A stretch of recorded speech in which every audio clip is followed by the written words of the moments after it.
Kaya pala narinig natin na medyo maingay kasi meron pala tong pan. Blower. Blower sa ilaw. Kaya kala ko grounded na naman yung pinalagay natin. So normal lang pala yan yung... Normal yan? Oo, yung tunog na yun. Kasi kung walang pan yan, iinit yan. Iinit.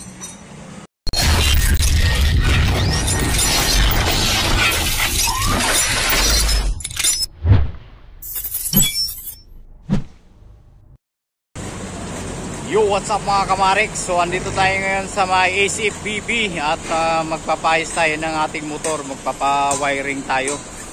So andito na, karating lang ni Boknoy. So dumating siya ng 9:40. So 9:40 ng umaga. Tapos yung motor kagad natin yung inunan niya. At magpa-wiring tayo kasi yung motor ko ay ano siya, tumutunog yung headlight yun niya pag ginagamit. Tapos tinanggal rin yun yung mga kulay-kulay, yung parang ilaw para sa makina.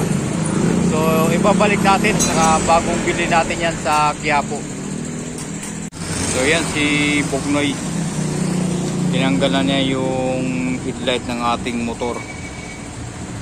Yan, nandito tayo sa may ACFBB Motorcycle Parts and Services. Yan. So yan, tinisting na ni Boknoy yung yung headlight natin. Kaya pala siya tumutunog kasi mayroon siyang pan ba yung tawag yan? Oh, kaya siya tumutunog. Pero mahina yung ilaw niya. Parang isang dipa lang yan pag sa gabi. Maramdaman mo na isang dipa lang yung layo niya. Mayroon bang diyan, yung parang mas malakas ba diyan? Nag-MDL ka na lang. Oh, yan na lang siguro, basta mas okay siya kumpara doon sa... Ay kasi pag pag sa gabi na parang napipil ko na isang di pa lang yung kaya niya eh. Yun, mag-MDL ka na lang. Pagka automatic, ere. Kahit sabihin mo mahina to, kahit sa anong ilagay natin headlight, basta pagka LED lang, mas maganda talaga naka-MDL ka. Oh, yun na lang.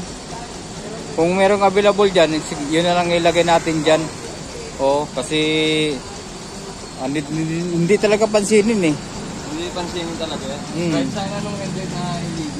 Tapos parang walang kwenta yung ilaw na yan kasi nga isang di pa nga lang yung kaya niya eh. Yan yung ilalagay ko sa may makina, nakatutok sa makina.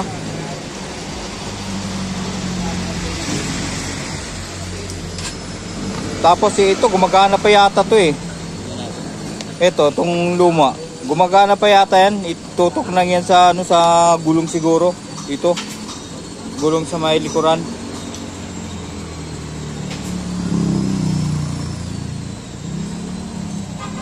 Sige, tinatanggal yung headlight Yan yung headlight natin na basag dito. Pero nagagamit pa naman siya.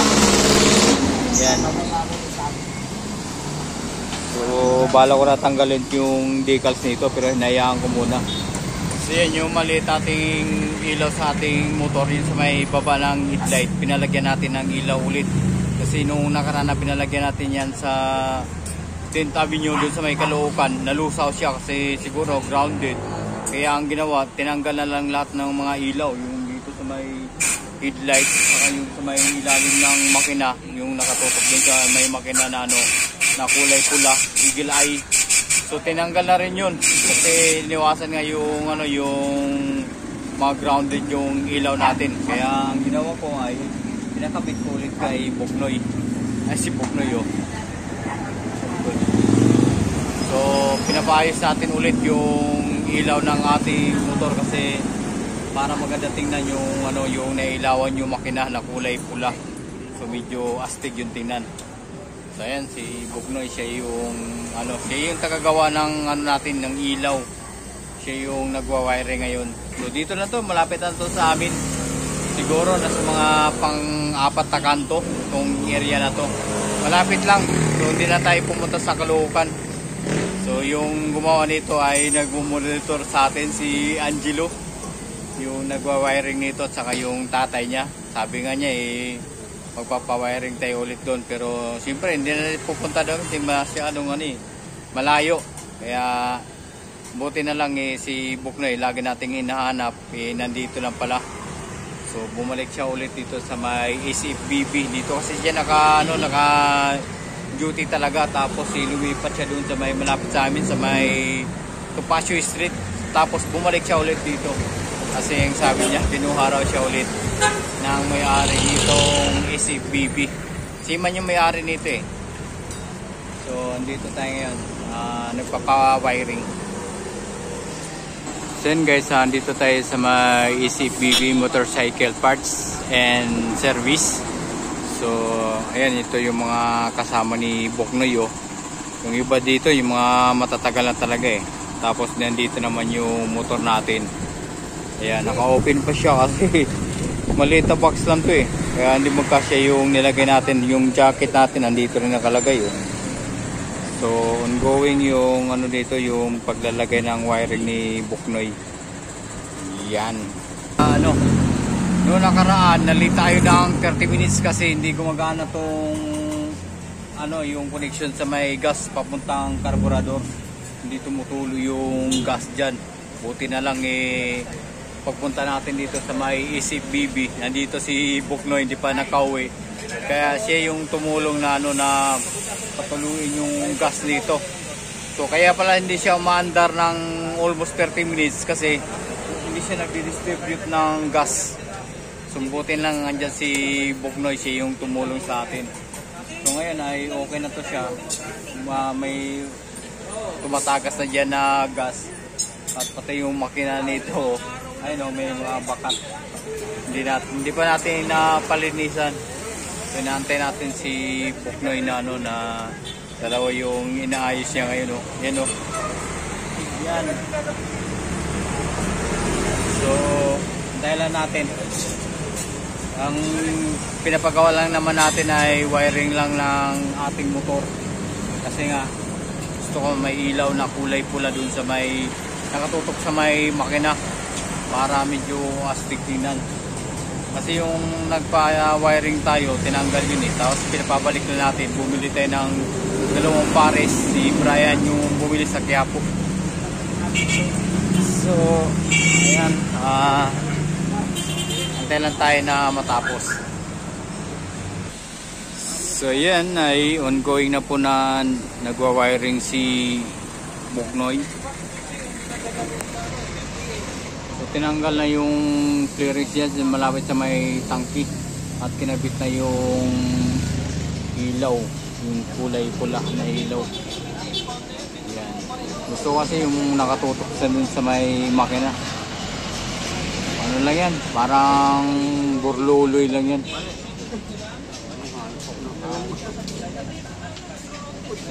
Para maganda tingnan yung motor natin.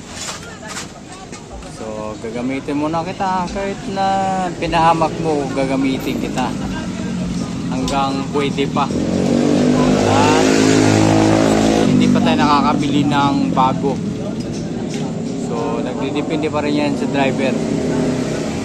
Kailangan dadasalan tayo para hindi na maulit yung aksidente. So yan, nilagyan ng mahabang wire ni Buknoy yung para may connection tayo sa ilaw dun sa may bandang likuran, dun sa may bandang gulong. So nilagyan na ng wire na mahaba. So isang connection lang yan. Yan yung sa may dulo, tapos diyan na rin sila diyan na rin si Buknoy kukuha ng ng ilaw para dito sa may eagle eye na yan. At dito yan i-connect dito sa may bandang headlight. So yan, nilagay na yung ilaw dyan sa may bandang ilalim, dito sa may bandang likuran ng ating motor. So nakatutok siya dun sa may shock ng ating motor. Yan, tapos yung isa naman na eagle eye ay dun malapit sa may makina ng motor. Tapos maglalagay pa tayo dito sa may sa kabila dyan, dito sa area na ito, para pantay yung kulay pula. Yan. So nagpa-wiring lang tayo ng ating motor, nagpalagay lang tayo ng Eagle Eye. So magpapalagay rin tayo dyan ng ng ilaw na kulay dilaw. Bibili tayo ulit pero hindi muna sa ngayon kasi yung budget natin para lang dun sa may Eagle Eye na nabili natin sa Quiapo. Yan yun. Ito yan. Kaya yan, ginagawa pa rin, wiring pa rin yung motor natin ni Buknoy. So isa na lang yung hindi na ikabit na na Eagle Eye dito sa ating motor, kasi dito naikabit na yung isa doon sa may bandang likod, tapos dito dalawa nakatutok dyan sa may makina, tapos yung isa naman ay dito natin ilalagay dito sa kabila para pantay. Yan. So yan na lang yung kulang. Tapos dito naman sa may headlight pinapalagyan natin ng ng ilaw, yung maliit na yung sa baba ng headlight. Pinapalagyan natin kasi nung nakaraan kasi yung pinalagyan natin ay nalusaw. Siguro siya yung grounded kaya ganun. So yan mga kamariks, bali kakabit na ni Buknoy yung pang-apat na Eagle Eye dito sa ating motor. Bali na ikabit na yung tatlo. So isa na lang yung kulang kasi apat yan. Dalawang pares yan yung nabili natin sa Quiapo. So si Buknoy yung nagpa-wiring. Tinatanggal lang yung clearings para may kabit na maayos yung Eagle Eye na ipapakabit natin. Para yung purpose kasi niyan, yan siya, itutok yun sa may makina para maganda siya tingnan pag sa gabi lang naman natin yan magagamit. So ayan, titisting na ni Buknoy yung winawiring niya na na ilaw, Eagle Eye. Ayan, may ilaw na nakatutok sa may engine. Saka dito naman nakatutok naman siya sa may yan sa may shock ng ating motor. Ayan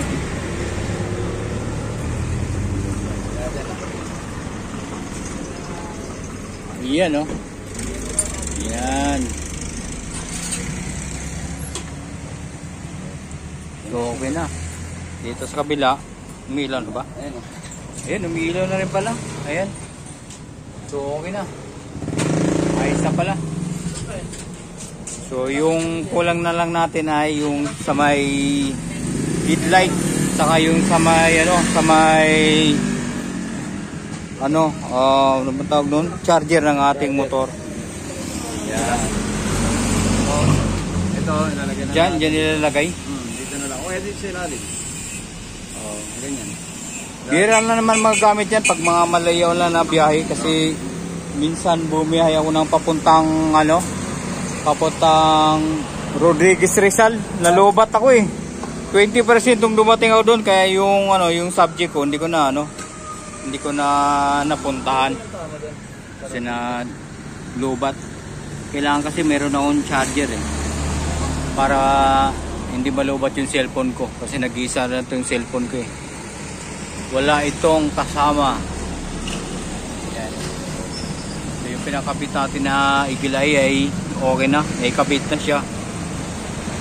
So yung na lang, yung headlight na lang yung ating inabangan. So yung switch na pangalawa, yan naikabit na, dyan lang pinatong dun sa may sa may lagay natin ng cellphone holder. Yan, ito.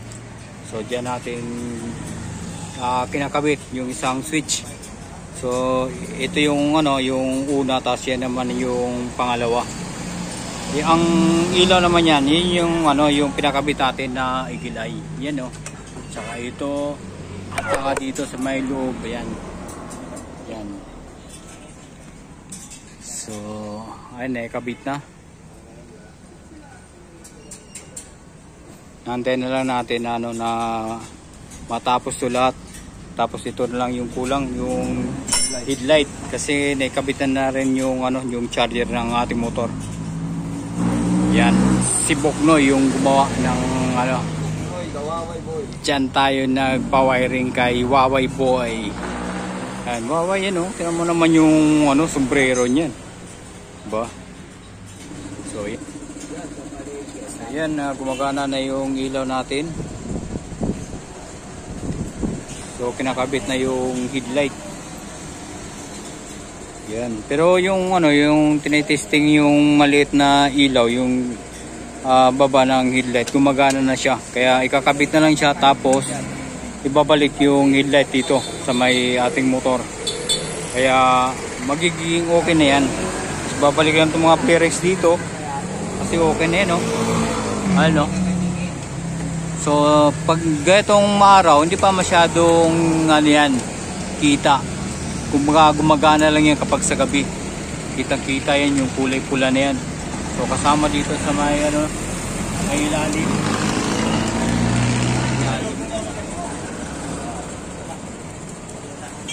Ayan, kinakabit na po. So, ayan, gumagana na yung headlight ng ating motor. At yung ilaw. Ayan, yung kinakabit natin para sa makina. Okay.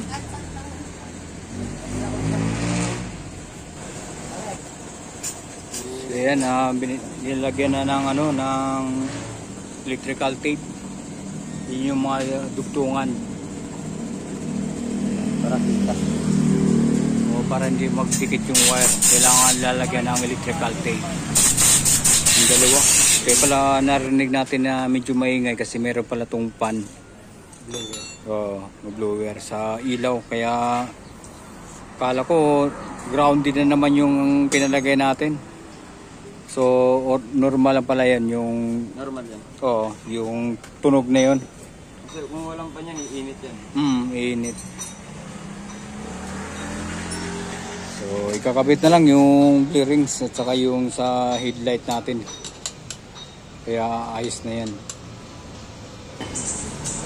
So ayan, naikabit na yung ano, headlight natin.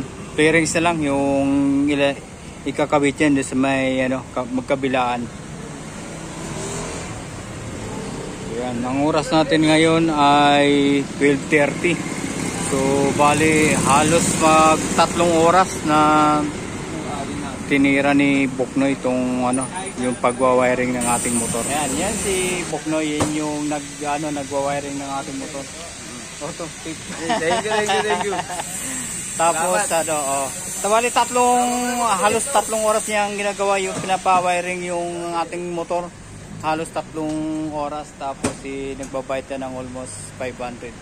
Bigyan rin natin si Boknoy ng 100 para pang limang niya. So yun lang guys, no? Hindi naman natin pwedeng anoan kasi mayroon pang wiring. Minadali mo, dali rin masusunog. Kaya nga, ikaw lang yung nakakalam dyan eh. Kaya yun, tama-tama naman at nandito ka. Ito yung nag-ayos ng motor. So yan lang guys, may sasabihin ka pa? Okay na. Okay na. So yan lang guys, dito na natin tatapusin ang ating video. Thanks for watching. Bye bye.